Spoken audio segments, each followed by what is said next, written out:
তো সে যে অনেক কান্না করার পরে তারা আমাকে কোনোভাবেই ছাড়ে না, কোনোভাবে ছাড়ে না। তারা আমাকে কোনোভাবেই রুমের থেকেও বাইরে হতে দেয় না।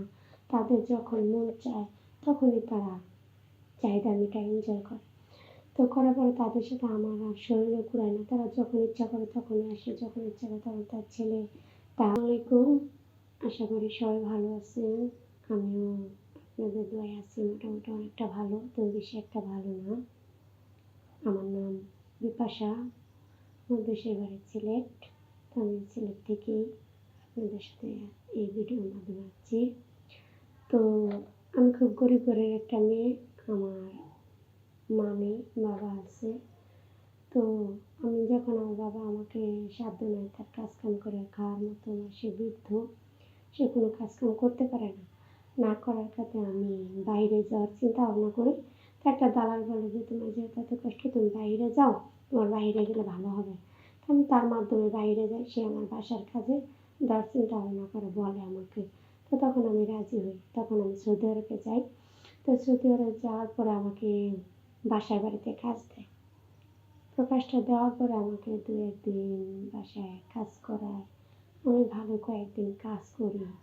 তো কাজ করার পরে দেখি যে আমাকে 2-3 দিন পরে আমাকে বলে যে তুমি মডার্ন ড্রেস পরে সাজুগুজু করে থাকো, এরকম বলে।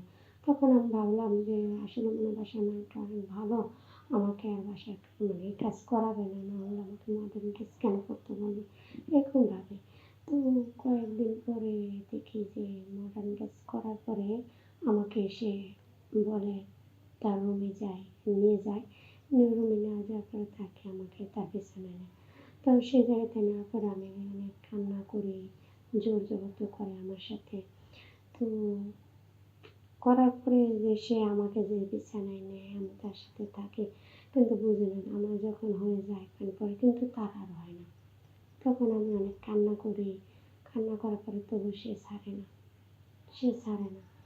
ধরেন যে তারা তো অনেক হয়, যেটা হয় তাদের সহজে হয় না, না হওয়া থেকে আমি অনেক কান্না করি, চায় না।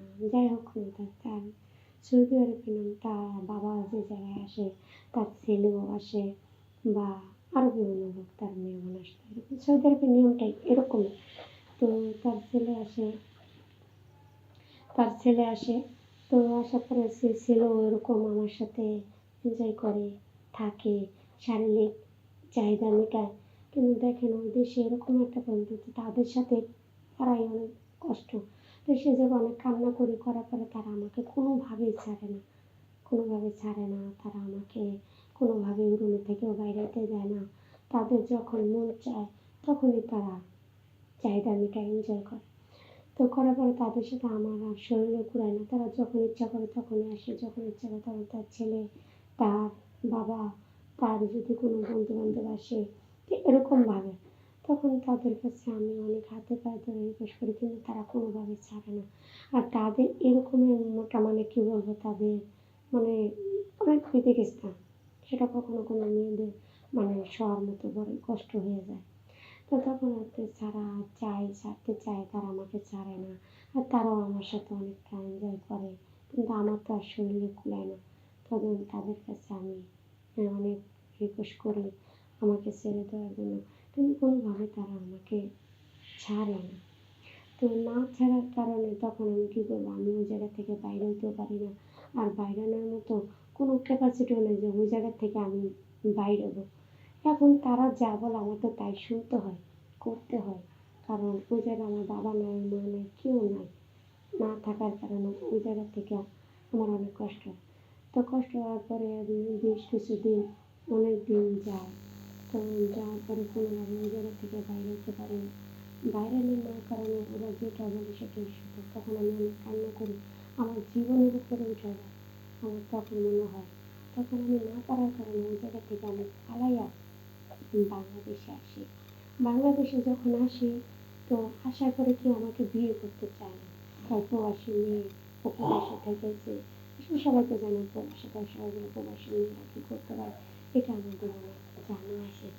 তা আসলে দেখেন, প্রবাসে যারা যায় তারা তো কোনোভাবে এমনি যায় না, কষ্ট করে যায়।